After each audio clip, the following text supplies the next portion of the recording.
إن الحمد لله نحمده ونستعينه ونستغفره ونعوذ من شرور أنفسنا ومن سيئات أعمالنا من يهده الله فلا مضل له ومن يضلل فلا هادي له وأشهد أن لا إله إلا الله وحده لا شريك له وأشهد أن محمدا عبده ورسوله يا أيها الذين آمنوا اتقوا الله حق تقاته ولا تموتن إلا وأنتم مسلمون أما بعد فإن خير الحديث كتاب الله وخير الهدي هدي محمد صلى الله عليه وسلم وشر الأمور محدثاتها وكل محدثة بدعة وكل بدعة ضلالة وكل ضلالة في النار. قال الله سبحانه وتعالى: أعوذ بالله من الشيطان الرجيم. بسم الله الرحمن الرحيم. هو الذي أرسل رسوله بالهدى ودين الحق ليظهره على الدين كله ولو كره الكافرون. اللهم صل على محمد وعلى آل محمد كما صليت على إبراهيم وعلى آل إبراهيم إنك حميد مجيد. اللهم بارك على محمد وعلى آل محمد كما باركت على إبراهيم وعلى آل إبراهيم إنك حميد مجيد.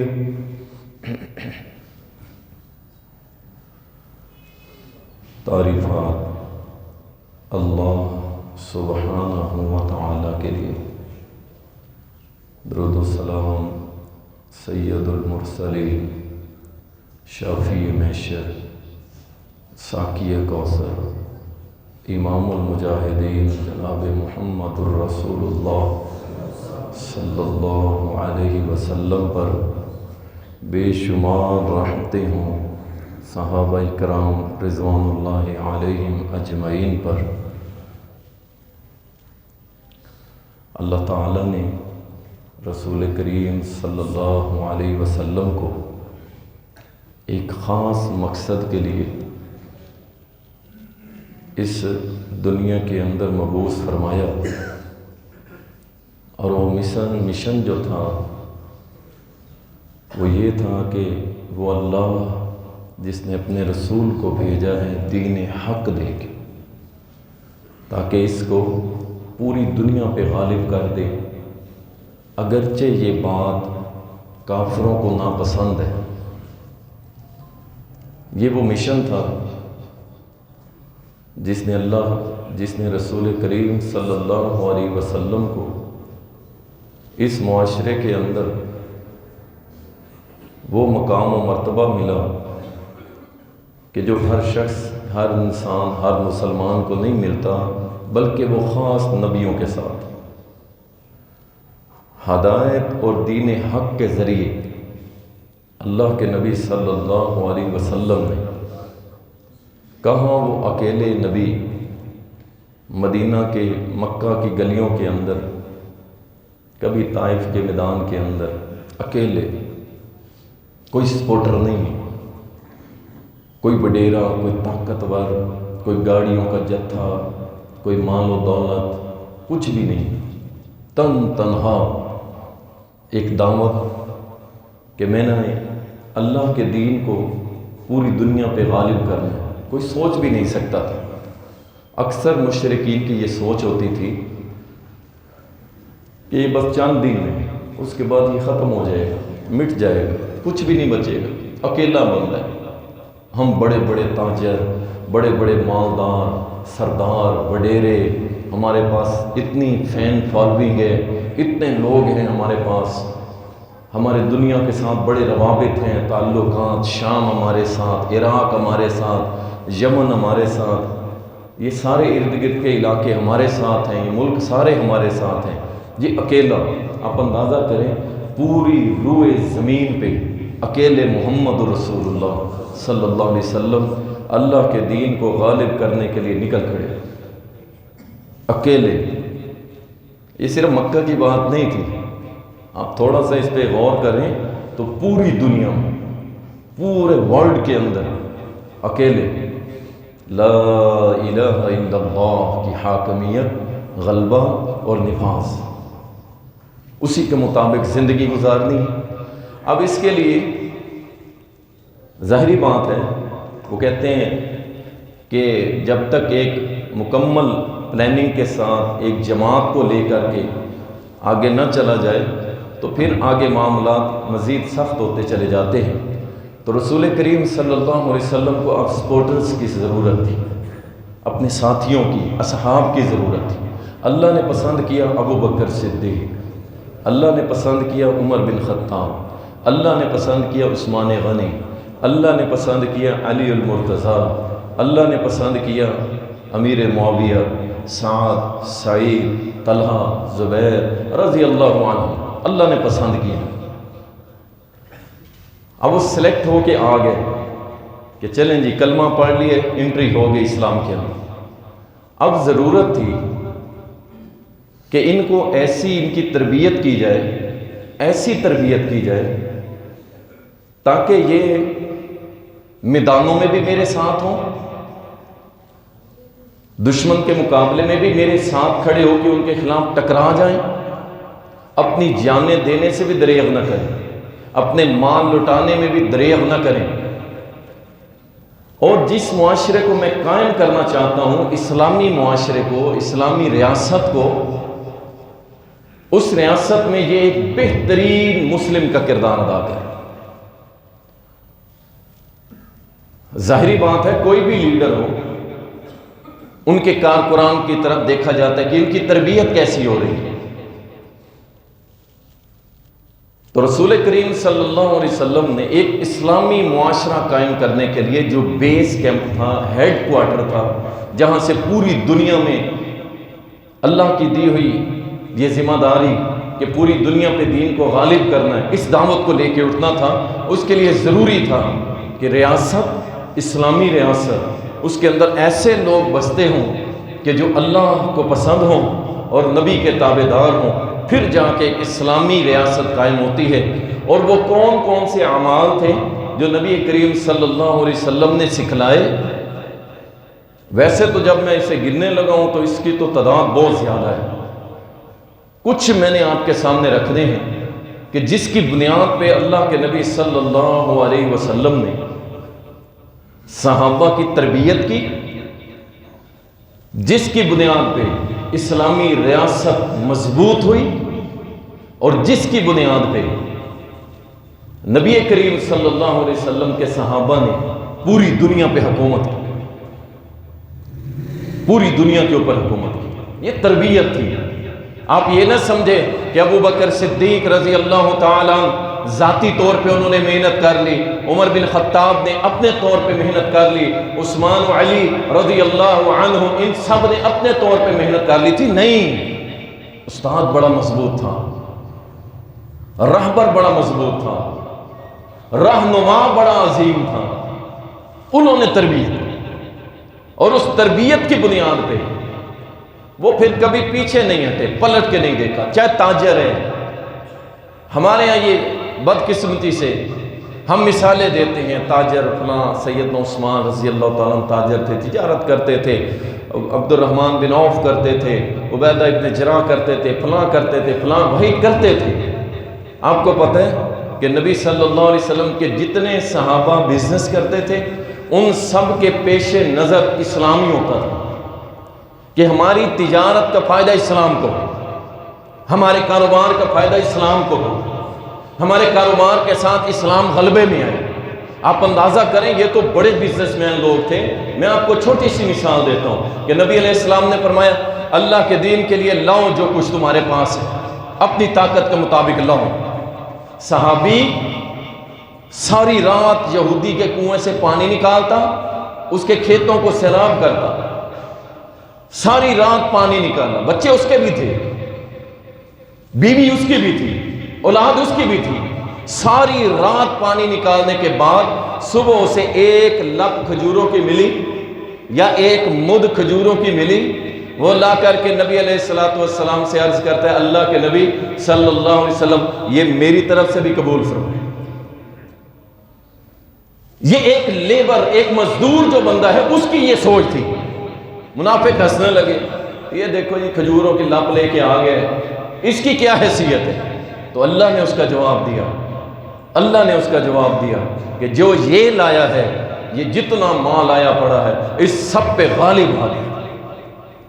تو ہر شخص کے مد نظر ایک ہی مشن تھا کہ ہم نے پوری دنیا پہ اسلام کو کیسے غالب کرنا ہے۔ ہر بندے کا، وہ کاروباری، حتیٰ کہ جو مائیں گھر میں ہوتی تھی نا، اپنے بچوں کی تربیت کر رہی ہوتی تھی، دودھ پلا رہی ہوتی تھی، انہیں کھانا کھلا رہی ہوتی تھی، ان کے لیے کپڑے اور ان چیزوں کا اہتمام گھروں میں کر رہی ہوتی تھی، تو بچے کی گھٹی کے اندر اس کو پہلے دن سے یہ بات سکھلائی جاتی تھی کہ ہمارا رب اللہ ہے اور ہم نے پوری دنیا کے اوپر اسلام کو غالب کرنا ہے۔ وہ جب یہ مائیں ہوں گی، اس طرح کے ساتھی ہوں گے، تو یقین جانیے پھر اللہ نے وہ رزلٹس دکھائے جو ہمیں نظر نہیں آتے۔ ہم محنت بھی کرتے ہیں، لیکن کیا معاملہ ہے کہ جس کی وجہ سے ہمیں رزلٹس نہیں مل رہے، اس کی وجہ یہ ہے کہ جیسی تربیت میرے محمد کے صحابہ کی میرے نبی نے کی تھی ویسی تربیت ہماری نہیں ہے۔ وہی چیزیں میں آپ کے سامنے رکھ کے ایک اسلامی معاشرہ قائم کرنے کے سنہرے اصول کیا ہیں، کون سے اعمال ہیں، اگر ہم بھی اپنا لیں تو انشاءاللہ تعالی ایک بہترین اسلامی معاشرہ قائم ہو سکتا ہے۔ رسول اللہ صلی اللہ علیہ وسلم کے پاس ایک شخص آیا،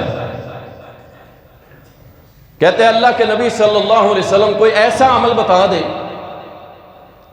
کہ جسے کرنے کے بعد میں مضبوط ہو جاؤں، مجھے کسی سے کچھ پوچھنے کی ضرورت نہ پڑے، میرے لیے کافی ہو جائے گا عمل۔ اللہ اکبر۔ نبی علیہ السلام نے فرمایا کہہ میں ایمان لایا، میں ایمان لایا، اور پھر اس میں ڈٹ جا۔ یہ وہ پہلی تربیت تھی صحابہ کی، کہہ کہ اللہ میرا رب ہے، اور اس کے بعد اس پہ ڈٹ جا، حالات کوئی بھی ہو جائیں پیچھے نہ ہٹی۔ ان الذین قالوا ربنا اللہ، اوپر سے انسٹرکشن نازل ہو رہی ہے، میرے نبی اپنے صحابہ کو کہے ان الذین قالوا ربنا اللہ ثم استقاموا، اگر تم ڈٹ گئے تتنزل علیہم الملائکہ، پھر ہم تمہارے اوپر فرشتے نازل کریں گے۔ ادھر سے نبی علیہ السلام وہی والی زبان مبارک سے سمجھا رہے ہیں، اور ادھر سے اللہ قرآن نازل کر کے سمجھا رہے ہیں کہ ڈٹ جاؤ، ایمان کا دعویٰ کرنے کے بعد اس پہ ڈٹ جاؤ، کچھ بھی ہو جائے پیچھے نہیں ہٹیں گے۔ دیکھ لے پھر پیچھے ہٹے نہیں ہوں، ہٹے نہیں ہوں، ہاں جنگی حکمت عملی کے تحت پیچھے ہٹ کے، اور جب شیر ایک قدم پیچھے ہٹتا ہے تو پھر جمپ لگا کے 10 قدم آگے بڑھتا ہے، اس لیے تو وہ پیچھے ہٹے، ورنہ پوری تاریخ موجود ہے ان لوگوں کی جن کی تربیت نبی علیہ السلام نے کی، ڈٹ گیا، کوئی بھی حالات ہو، بیویاں بھی ڈٹ گئی، مرد بھی ڈٹ گئے۔ سیدہ اسماء رضی اللہ عنہا، اللہ اکبر، اپنے گھر میں موجود ہیں، اپنے گھر میں موجود ہیں، خامن اللہ کے دین کے غلبے کے لیے نکلا ہوا، جہاد کی راہوں میں نکلا ہوا، کتنے دن ہو گئے کوئی پتہ نہیں، گھر میں کھانے کے لیے کچھ نہیں، یہودی عورت پڑوس میں رہتی ہے، اسے اپنے گھر کے اندر سالن پکایا کسی چیز کا، گوشت کا یا کسی چیز کا۔ جب سالن تیار کیا، اس کی خوشبو جب پہنچی نا، اب ظاہری بات ہے ایک شخص ایک عرصے سے بھوکا پیاسا ہو، بھوک کی وجہ سے اچھا کھانا نہیں میسر، اللہ اکبر، اس کے گھر گئی، مجھے آگ چاہیے چولہا جلانے کے لیے، آگ چاہیے چولہا جلانے کے لیے، جیسے پرانے دور میں ہوتا تھا۔ وہ جا کے آگ لے کے آ گئی، 2-3 مرتبہ گئی کہ شاید کہ یہ مجھے خود آفر کروا، میں نہیں سوال کروں گی، میں نہیں سوال کروں گی، یہ خود آفر کرائے تو ٹھیک ہے، وگرنہ نہیں۔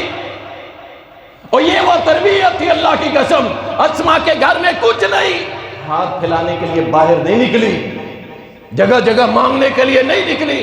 ان الذین قالوا ربنا اللہ ثم استقاموا، ڈٹ گئے، کچھ بچے نہ بچے، سب کچھ لٹ جائے، پیچھے نہیں ہٹیں گے۔ دعویٰ کیا ہے؟ هو الذی ارسل رسولہ بالہدی ودین الحق لیظہرہ علی الدین کلہ، پوری دنیا پہ غالب کرنا اسلام کو، اور اس کے لیے ایک بہترین اسلامی معاشرہ چاہیے، اور اس کی تربیت پہلے نمبر پہ یہی کی جائے، اللہ کے ساتھ تعلق مضبوط کر لینا اور ڈٹ جانا۔ جب تم نے ایمان کا دعویٰ کیا، ڈٹ جاؤ، اللہ کے ہر فیصلے کو قبول کرو، حالات کچھ بھی ہو پیچھے نہیں ہٹنا۔ اللہ اکبر، یہ وہ پہلا سنہری اصول تھا اسلامی ریاست کو قائم کرنے کے لیے، لوگوں کو، جو صحابہ کو جو نبی علیہ السلام نے سکھلایا کہ تم نے اللہ پر ایمان کا دعویٰ کیا ہے تو پھر اب ڈٹ جاؤ، کچھ بھی ہو جائے پیچھے نہیں ہٹیں گے اپنے اس دعوے سے۔ اللہ اکبر۔ اسی طرح رسول کریم صلی اللہ علیہ وسلم نے تربیت فرماتے ہوئے غصہ، دیکھیں مومن کا غصہ بھی وہاں ہونا چاہیے جہاں اللہ اور اس کے رسول نے اجازت دی، اس سے باہر نہیں ہوگا۔ رسول اللہ صلی اللہ علیہ وسلم نے ایک شخص کو دیکھا، وہ غصے کے عالم میں اس کا منہ سرخ ہو رہا ہے غصے کی وجہ سے۔ اب دیکھیں کیسے تربیت ہو رہی ہے، اور یہ ان کی ہو رہی ہے۔ انشاءاللہ ہم نے بھی جو کچھ سننا ہے انشاءاللہ اس پہ عمل کرنا ہے انشاءاللہ، تاکہ ہماری بھی تربیت ہے، ہماری بھی تربیت ہے۔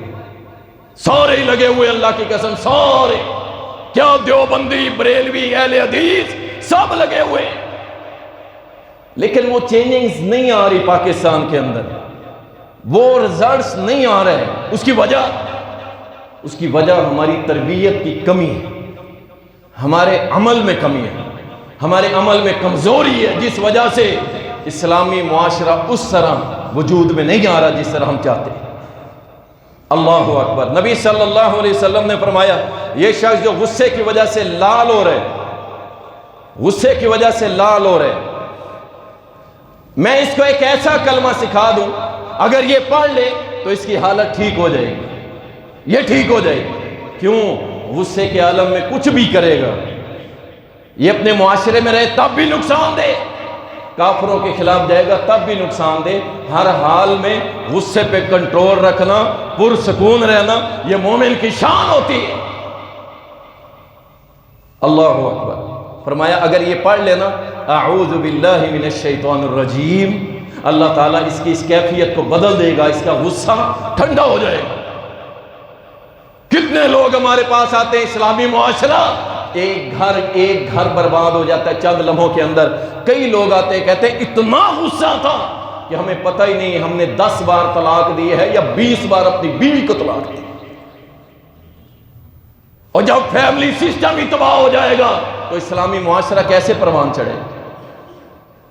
اعوذ باللہ من الشیطان الرجیم اتنا پاورفل جملہ ہے، اللہ کی عزت کی قسم، اگر اس کی گہرائی کو دیکھو، اعوذ باللہ، میں اللہ کی پناہ میں آتا ہوں، میں اللہ کی پناہ پکڑتا ہوں شیطان رجیم سے، شیطان مردود سے، شیطان وسوسے ڈالنے والے سے، لڑائیاں کروانے والے سے، اللہ کی حدود پھلانگنے والے سے، رسول اللہ کی مخالفت پہ ابھارنے والے سے۔ اللہ میں تیری پناہ میں آتا ہوں، میں تیری پناہ میں آتا ہوں۔ کوئی لمبا چوڑا وظیفہ نہیں، جسٹ اعوذ باللہ من الشیطان الرجیم، بس۔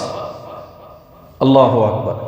رسول کریم صلی اللہ علیہ وسلم نے تیاری فرماتے ہوئے سب سے پہلے یہی تربیت فرمائی، ڈٹ جاؤ، اور جب اس معاشرے کو قائم کرنا ہے، ایک نیو معاشرہ، ایک اسلامی معاشرہ قائم کرنا ہے، غصے پہ کنٹرول رکھنا، بس غصے پہ کنٹرول رکھنا۔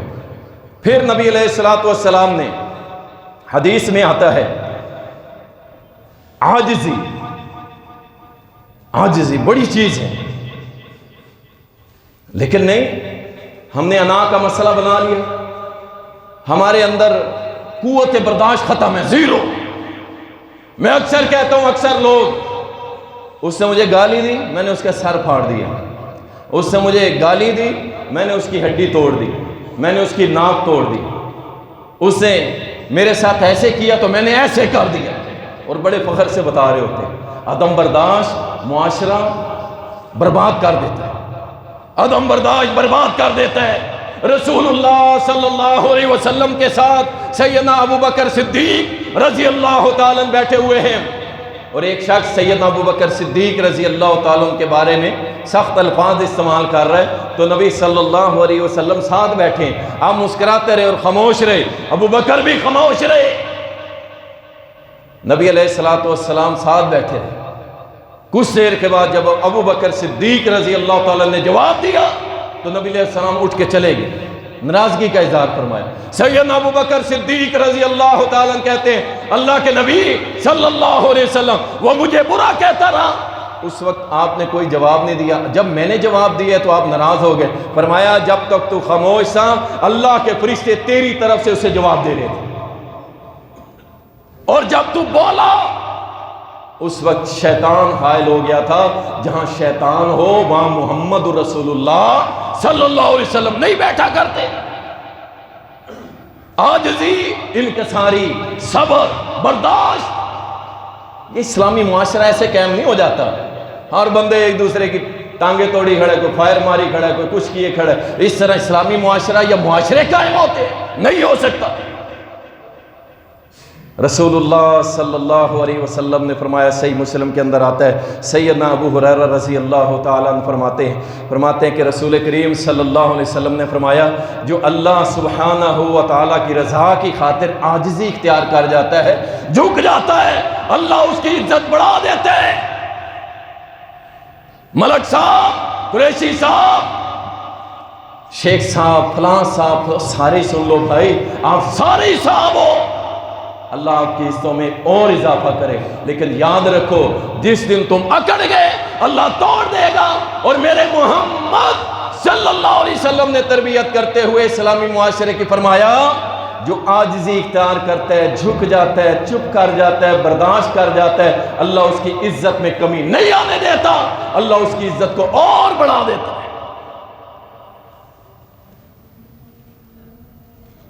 اللہ اکبر، انشاءاللہ عمل کریں گے نا انشاءاللہ۔ دیکھیں یہ جو پوائنٹس میں بتا رہا ہوں، کوشش کریں جتنے یاد رہ جائے، اللہ سے دل میں دعا کرتے رہیں کہ اللہ ہمیں عمل کی توفیق۔ کمیاں کوتاہیاں سب میں ہیں، کوئی بھی مبرہ نہیں ہے۔ ان جو چیزیں میں بیان کر رہا ہوں ہو سکتا ہے میرے اندر بھی ہوں، آپ کے اندر بھی ہوں، ہم نے انشاءاللہ تعالیٰ اس سے دور ہونا ہے، اس سے دور ہونا ہے۔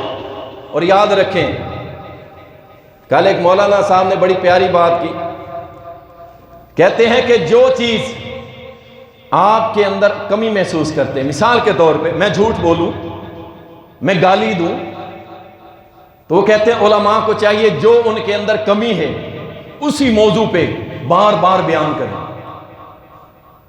میں نے کہا آپ کیسے کہہ سکتے ہیں؟ کہتے ہیں دیکھیں یہ جو عالم ہے اس کے اوپر شیطان کا بہت بڑا حملہ ہوتا ہے، بہت بڑا حملہ ہوتا ہے، شیطان اس پہ ڈبل حملہ کرتا ہے۔ جب یہ 2 4 5 مرتبہ اسی موضوع پہ گفتگو کرے گا، اس کا نفس اس کو ملامت کرے گا، ملامت کرے گا، اللہ کے بندے تو دنیا کو سبق سکھلاتا ہے اور خود تیرے اندر یہ کمی پائی جاتی ہے، درست کر۔ اگر آپ کے اندر کوئی کمی پائی جاتی ہے، آپ دوسروں کو درس دینا شروع کر دیں، اسے سکھانا شروع کر دیں، اسے بتلانا شروع کر دیں۔ ایک دن آئے گا اللہ تمہارے نفس کو ضرور شرمندہ کرے گا کہ نہیں یار، میں دوسروں کو دیکھ کہتا ہوں میرے اندر خود یہ کمی پائی جاتی ہے، انشاءاللہ وہ برائی ختم ہو جائے گی۔ اللہ اکبر۔ رسول کریم صلی اللہ علیہ وسلم مسکینوں کے ساتھ زیادہ بیٹھنے اور ان سے محبت کی تلقین فرمایا کرتے تھے۔ اور پھر صبر، عدم برداشت، یہ دونوں آپس میں مخالف ہیں بھائی. صبر اور چیز ہے، عدم برداشت جو ہے یہ بے صبرہ شخص ہوتا ہے. رسول اللہ صلی اللہ علیہ وسلم، صحیح مسلم کے اندر آتا ہے، سیدنا ابو سفیان رضی اللہ تعالی. دیکھیں میں یہاں ٹھہر کے ایک بات، چونکہ سیدنا ابو سفیان رضی اللہ عنہ ایک بہت بڑی شخصیت تھے، اسلام سے پہلے بھی اور اسلام کے بعد بھی. اللہ نے ان کو بڑا مقام عطا کیا تھا، بڑا مقام عطا کیا. یاد رکھیں رسول اللہ صلی اللہ علیہ وسلم نے فرمایا جو شخص کفر کے بعد اسلام قبول کر لے، اللہ اس کی زندگی کے بڑے بڑے گناہوں کو معاف فرما دیتا ہے، اس کی توبہ قبول کر لیتا ہے، اس کے گناہوں کی بخشش ہو جاتی ہے. اور دوسرے نمبر پہ فرمایا جو اللہ کی راہ میں ہجرت کر جائے، اللہ اس کے بھی سابقہ زندگی کے گناہوں کو معاف فرما دیتا ہے. سیدنا ابو سفیان یا دیگر صحابہ جو بعد میں اسلام قبول کر گئے، نبی علیہ السلام کو ایمان کی حالت میں دیکھا، ایمان پہ زندگی گزاری، ایمان پہ فوت ہو گئے، وہ رضی اللہ عنہم میں شامل ہیں. اب کوئی جیل میں بیٹھ کے فتنہ بڑھاتا رہے، آگ جلاتا رہے، صحابہ کے بارے میں بغض، عداوت، اللہ اس سینے کو آگ لگا دے جس سینے کے اندر بغض صحابہ ہو. اللہ اس سینے کو آگ لگا دے. بغض و عداوت کی انتہا ہو گئی. اور منافقات، ادھر رضی اللہ عنہ کہنا، ادھر کہنا جناب ہم اس دور میں ہوتے تو تلوار نکال کے ان کی گردنوں پہ سونت لیتے. ایک طرف رضی اللہ بھی کہہ رہے، یہ ہے وہ منافق، دو منہ والا سانپ ہوتا ہے. اللہ تعالی ہم سب کو محفوظ فرمائے. سیدنا ابو سفیان رضی اللہ تعالی ایک جگہ تشریف لے گئے، وہاں پہ سیدنا صہیب، سیدنا سلمان اور سیدنا بلال رضی اللہ عنہم بیٹھے ہوئے تھے. تو سیدنا ابو سفیان تشریف لائے. جب تشریف لائے تو وہاں بیٹھے ہوئے لوگوں میں سے ایک بندے نے کہہ دیا، غریب لوگ بیٹھے تھے، کمزور لوگ بیٹھے ہوئے تھے، مسکین لوگ بیٹھے ہوئے، اس نے کہہ دیا بہت سارے لوگوں کو، اپنی تلوار پہ ہاتھ مارا، کہا بہت سارے لوگوں کو ان کے کلمے نے ہماری تلوار سے بچا لیا. سیدنا ابو سفیان رضی اللہ تعالیٰ کو دیکھ کے یہ بات کہہ کہ بہت سارے لوگوں کو کلمہ پڑھنے کی وجہ سے، کیوں وہ مسلمان ہو گئے. اب مسلمان جب ہو جائے اس کی طرف کسی اسلحے سے اشارہ کرنا کبیرہ گناہ، مارنا تو دور کی بات ہے، اس کی طرف صرف اشارہ کرنا. نبی علیہ السلام نے فرمایا جس نے اپنی تلوار نیزے کی نوک کا اشارہ بھی مسلمان کی طرف کیا وہ جہنم کی آگ میں ہے. تو اس نے کہا کلمہ پڑھنے کی وجہ سے بڑے بڑے لوگ بچ گئے ہماری تلواروں سے. سیدنا ابو بکر صدیق رضی اللہ تعالیٰ بیٹھے ہوئے تھے. آپ نے فرمایا یہ بات آپ کو زیب نہیں دیتی، آپ کو پتہ ہے ابو سفیان کون ہے، اس کی عظمت کیا ہے. یہ کہہ کے آ گئے، رسول اللہ صلی اللہ علیہ وسلم کے پاس آئے، ساری بات سنائی. نبی علیہ السلام نے فرمایا ابو بکر تو نے ان اللہ کے مسکین بندوں کو اگر ناراض کیا ہے تو یاد رکھ اللہ بھی تجھ سے ناراض ہو جائے گا، اللہ بھی تجھ سے ناراض ہو جائے گا. بلال کو چھوٹی سی شخصیت ہے، صہیب کو چھوٹی سی شخصیت ہے، سلمان کو چھوٹی سی شخصیت ہے. ٹھیک ہے بڑے امیر ماں باپ کی اولادوں میں سے تھے، لیکن اسلام کی خاطر مسکین بن گئے. اور ایسے مسکین کہ ان کے سر کی طرف اگر کفن رکھا جاتا، کفن کا کپڑا، تو پاؤں ننگے ہو جاتے، اور جب پاؤں کی طرف رکھا جاتا تو سر ننگے ہو جاتے. اللہ، اور پرواہ نہیں. اور جاؤ صہیب رضی اللہ تعالیٰ کی ساری زندگی اور سیدنا سلمان رضی اللہ تعالیٰ کی ساری زندگی اٹھا کے دیکھ لو، کبھی ایک جملہ بھی ایسا نہیں بولا ہوگا کمزور کہ جناب میں اسلام سے پہلے بڑا مالدار تھا، اب آ کے رل گیا ہوں، برباد ہو گیا، میرا سب کچھ چھن گیا. نہیں، یہ ہمارے مزاج ہیں.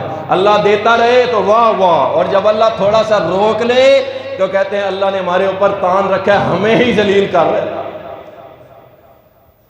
نبی علیہ السلام نے فرمایا ابو بکر وہ مسکین لوگ تھے، اگر وہ ناراض ہو گئے اللہ بھی ناراض ہو جائے گا۔ ابو بکر نے یہ نہیں کہا ابو بکر جس کے احسانوں کا بدلہ محمد کریم نے فرمایا میں نہیں، قیامت کے دن اللہ اتارے گا۔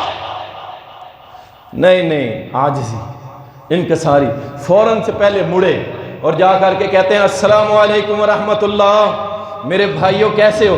آپ لوگ مجھ سے ناراض تو نہیں؟ آپ مجھ سے ناراض تو نہیں؟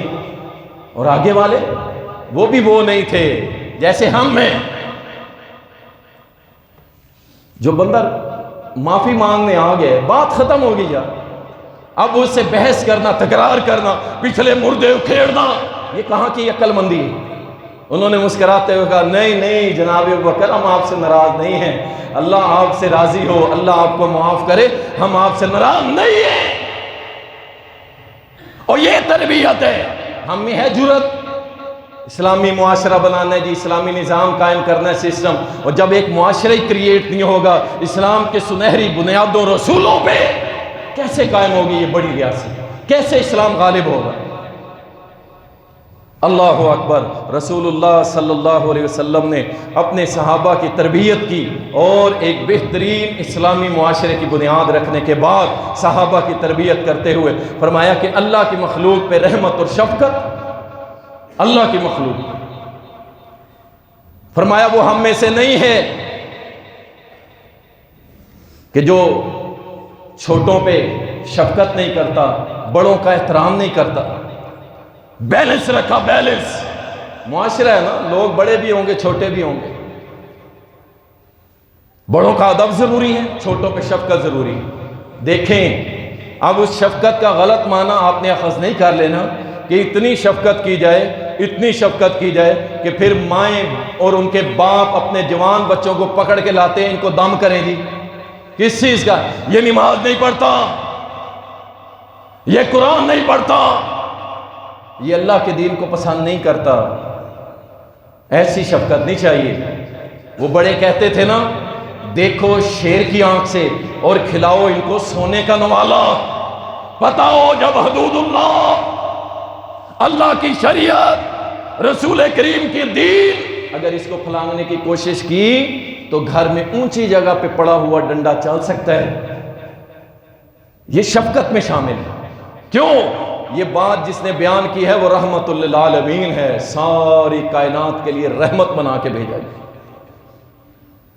اور نبی صلی اللہ علیہ وسلم نے فرمایا کہ جو لوگوں پہ رحم نہیں کرتا اللہ اس پہ بھی رحم نہیں کرتا۔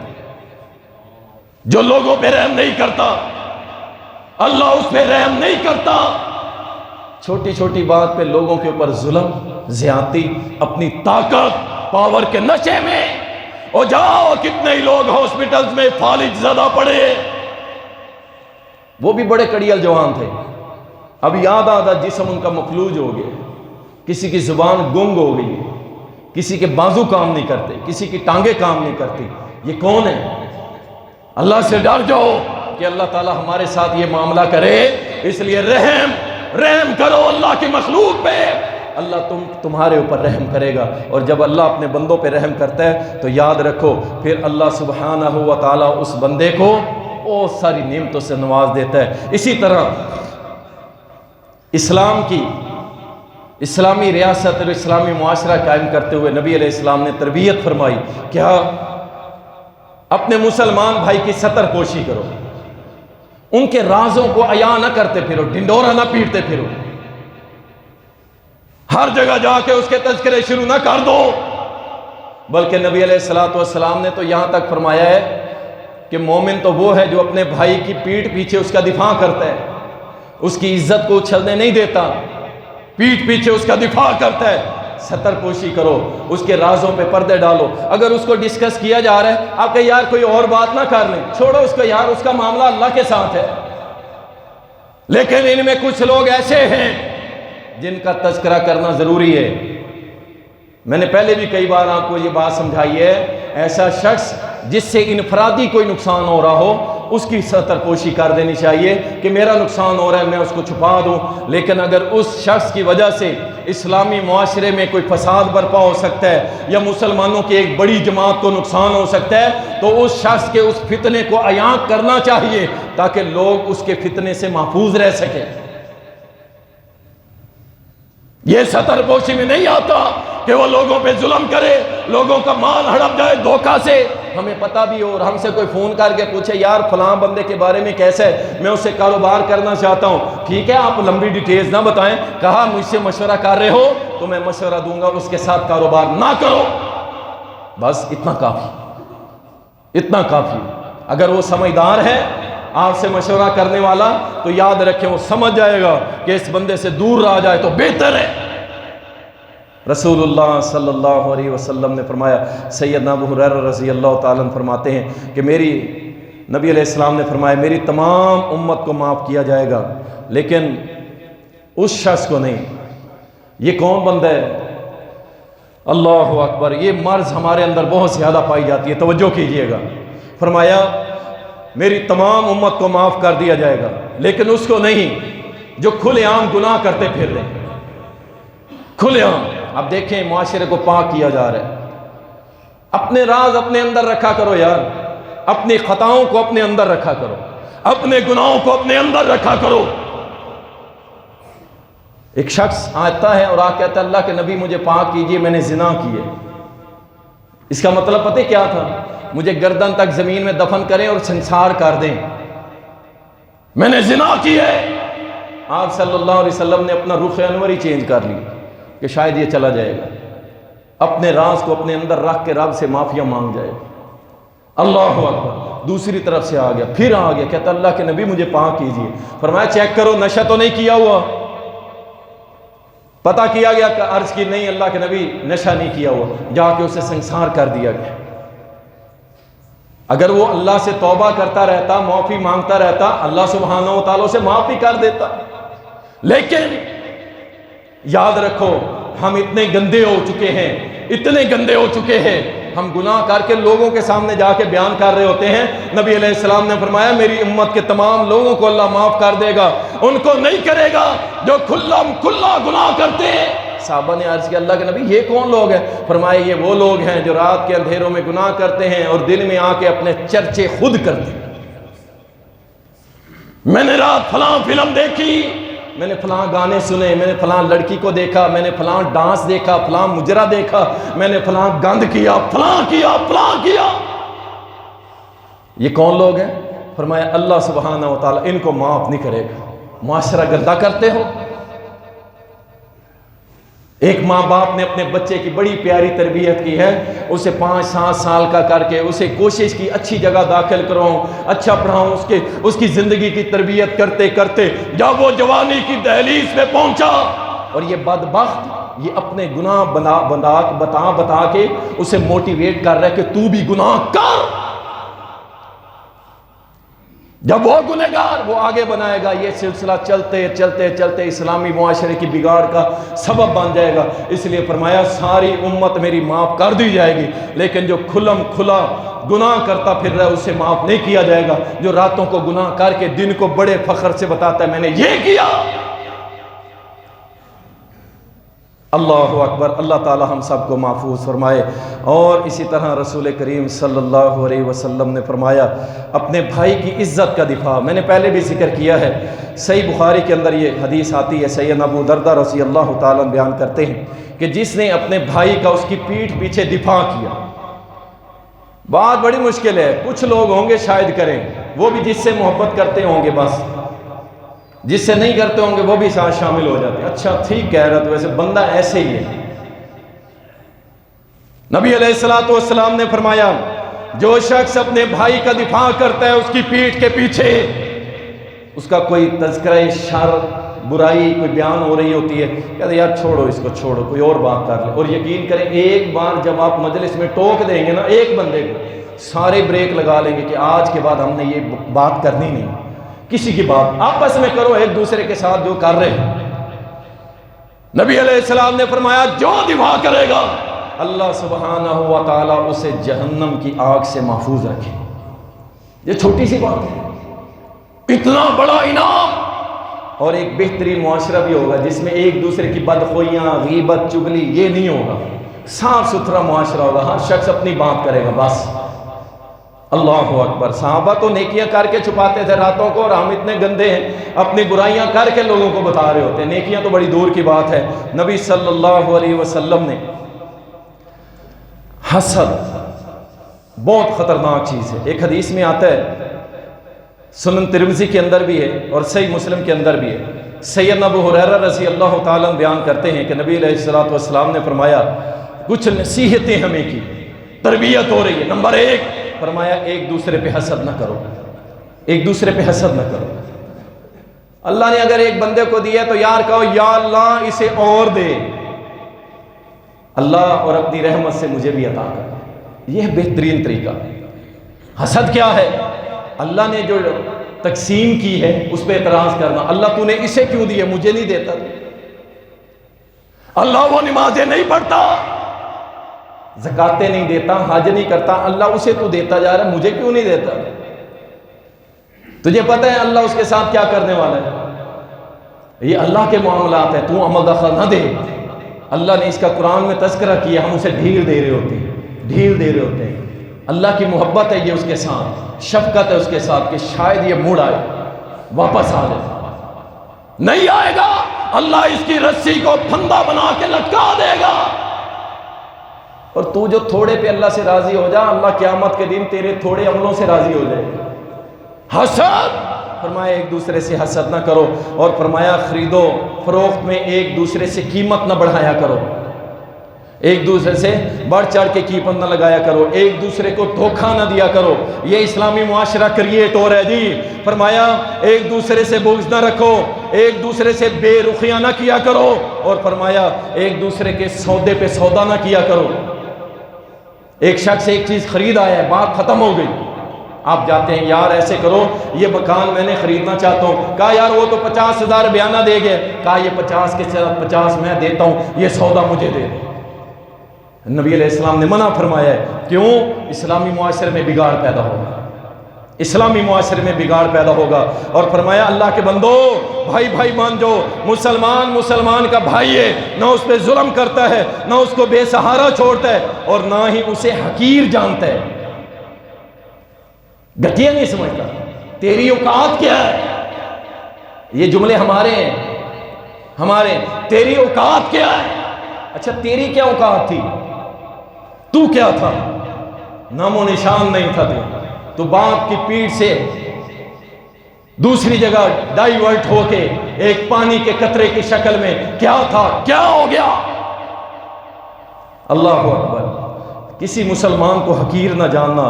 اور نبی صلی اللہ علیہ وسلم نے فرمایا کہ کسی مسلمان کا مال، جان، خون آج کے بعد دوسرے مسلمان پہ حرام ہے. جائز طریقے سے لین دین اور چیز ہے، جو غصب کرتا ہے اس کی جان، اس کا مال، اس کا خون. اور خون مسلم تو بھائی ایسے ہو گیا جیسے کوئی لنڈے بازار کی جرسیاں اور بوٹ اور یہ بن جاتے ہیں، اس سے بھی کم قیمت ہو گئی ہے، کوئی پوچھنے والا نہیں. اور جاؤ پارا چنار کرم جنسی، مارے چٹی داڑھی والا بزرگ امام مسجد، اس کی گردن کاٹ کے مسجد کی دیوار پہ رکھ دی کہ سنیو اس ملک کے اندر تمہارا جینا ہم محال کر کے رکھ دیں گے. اور اس کو نمائش کے لیے رکھا گیا کہ سارے دیکھ لے کہ جو بھی محمد رسول اللہ اور اس کے صحابہ اور اہل بیت سے سچے دعوے دار ہوں گے ان کا حشر ہم یہ کریں گے. کوئی پوچھنے والا ہی نہیں. سب کرسیوں کے چکر میں، گورنمنٹ میری ہو، حکومت میری ہو، وہ کہتا ہے میں لینے نہیں دوں گا، وہ کہتا ہے میں لینے نہیں دوں گا، میں چھین لوں گا، میں فلاں کروں گا. سب آپس میں مل گئے. اور یاد رکھو، اور خون مسلم، چھوٹے چھوٹے بچوں کو کاٹا گیا، مارا گیا، عورتوں کو لونڈیاں بنایا گیا، اغوا کر کے لے جائے گئے مسلمان عورتوں کے ساتھ. یہ سب کچھ BBC لندن بیان کر رہے، CNN بیان کر رہے، دنیا کا عالمی میڈیا سارا بیان کر رہے کہ یہ ہو رہا ہے، لیکن کسی کو کوئی پرواہ نہیں. اور نبی علیہ الصلوۃ والسلام نے فرمایا تھا نہیں، مسلمان کا مسلمان پہ جان، مال، اس کا خون حرام ہے، حرام ہے. 3 وجہ ہے، صرف 3 وجہ جس وجہ سے کسی مسلمان کو ریاست دے گی سزا.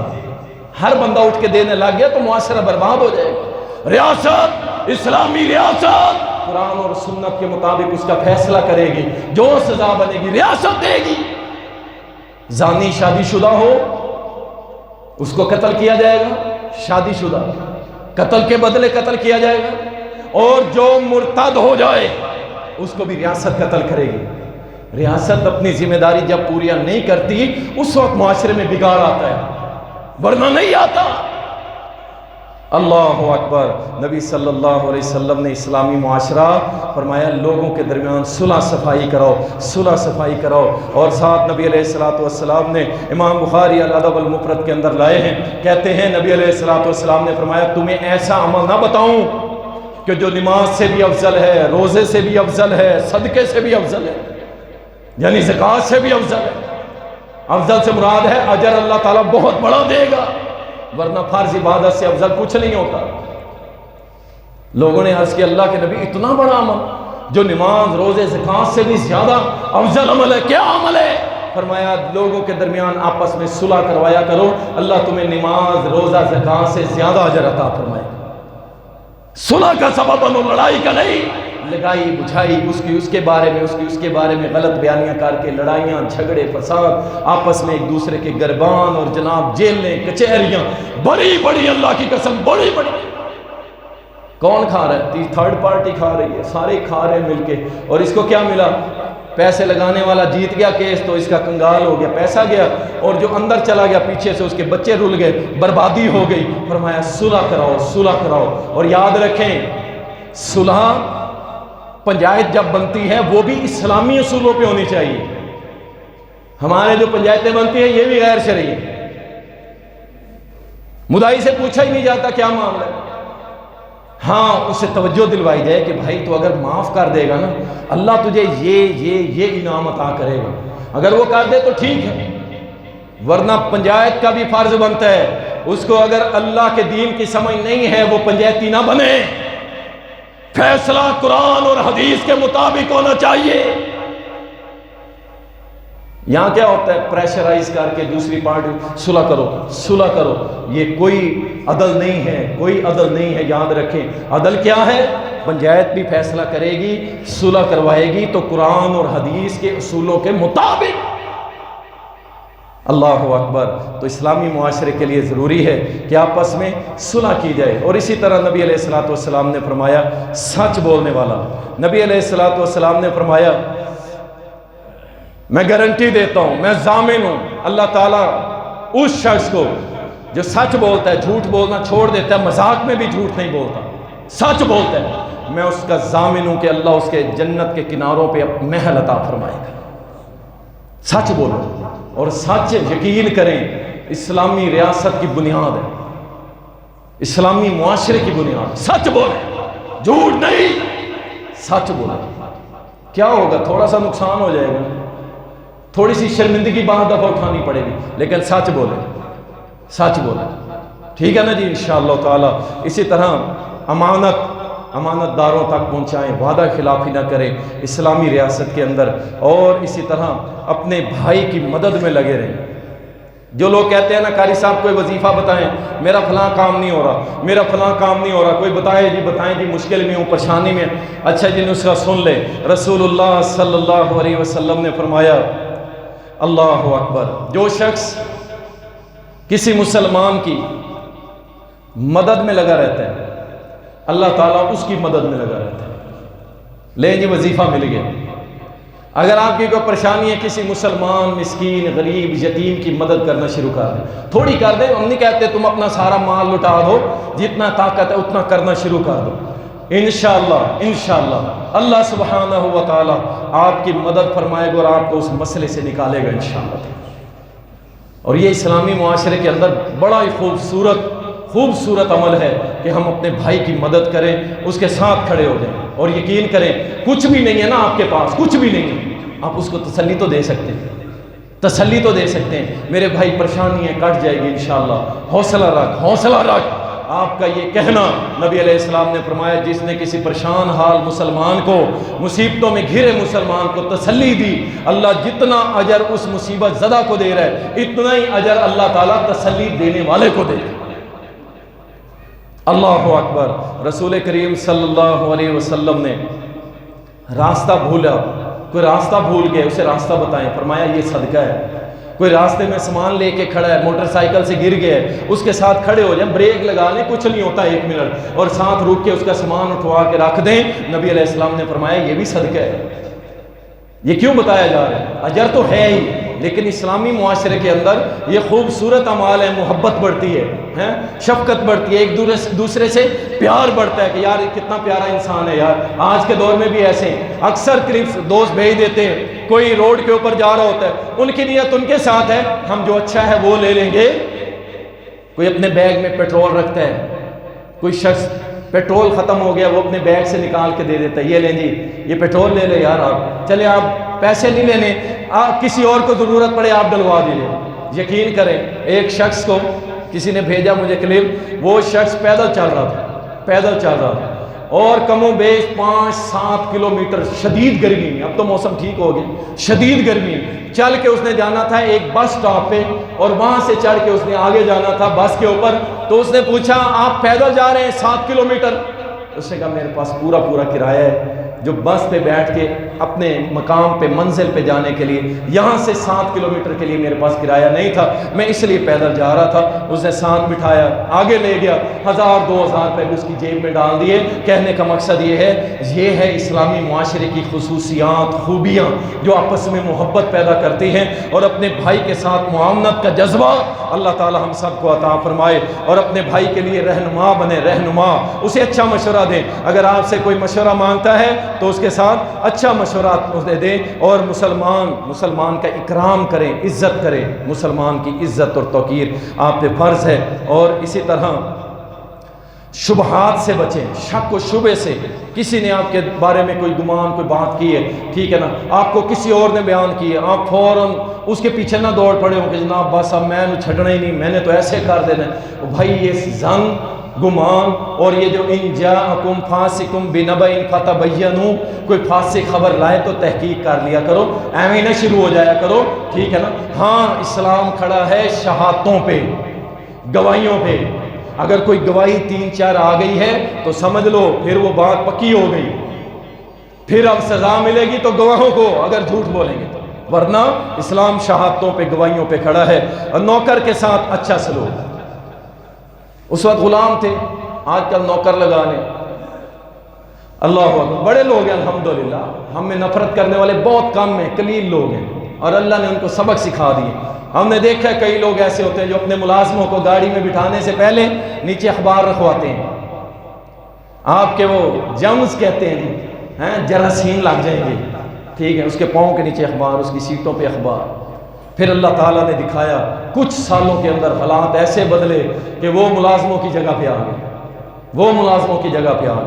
تو نبی علیہ السلام نے فرمایا کہ غلام کا حق یہ ہے کہ اسے کھانا کپڑا دیا جائے، اور اس پہ ایسا بوجھ نہ ڈالا جائے جو وہ اٹھا نہ سکے، ایسا بوجھ نہ ڈالو، کام اتنا لو جتنا اس کی طاقت میں، طاقت سے بڑھ کے لے۔ اور اسی طرح اسلامی ریاست میں جو ذمہ ہوتا ہے، غیر مسلم، یہ سارا یورپ بکواس کرتا ہے اسلام کے خلاف، نبی علیہ السلام کے خلاف بھونکتا ہے۔ اسلام سنو، نبی صلی اللہ علیہ وسلم نے فرمایا کوئی ذمہ، یعنی جو کافر ہے، اسلامی ریاست میں رہ رہا ہے اور اپنا پورا ٹیکس عطا کر رہا ہے اسلامی ریاست کو، فرمایا یاد رکھو جس کسی نے ذمہ کے اوپر اس کی طاقت سے زیادہ بوجھ ڈالا، اس کا مال چھیننے کی کوشش کی، اس پہ ظلم کیا، کل قیامت کے دن میں اس کی طرف سے اس بندے کے ساتھ جھگڑا کروں گا۔ یہ ہے اسلام کا خوبصورت چہرہ، نہیں دکھانے دیتے نا وہ، ان کو صرف یہی نظر آتا ہے ظلم و ستم جو عامی لوگ کر رہے ہیں۔ میرے محمد صلی اللہ علیہ وسلم نے کبھی کسی کافر پر بھی ظلم کرنے کی اجازت نہیں دی، ظلم کو پسند نہیں کیا۔ اللہ سے دعا ہے اللہ تعالی ہمیں بھی اسلامی معاشرہ قائم کرنے کی توفیق عطا فرمائے۔ اللہ تعالیٰ اس ملک پاکستان میں قرآن اور سنت کا غلبہ فرما دے، اللہ اس ملک کے اندر نظام مصطفیٰ کو نافذ فرما دے۔ وآخر دعوانا الحمدللہ رب العالمین۔